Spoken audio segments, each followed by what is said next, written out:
Mislim, da je varna uporaba interneta, da moraš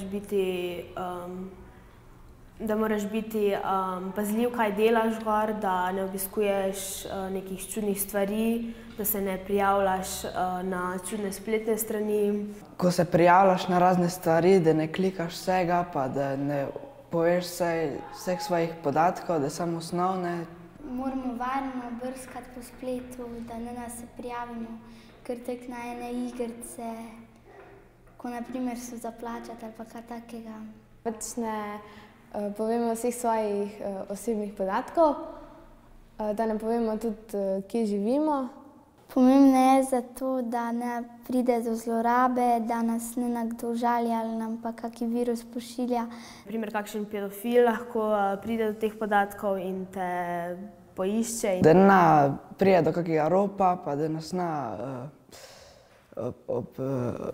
ugrabijo. Lahko je tvoje podatke uporabi, pa si izdaja za tebe, ko je v resnici en drug.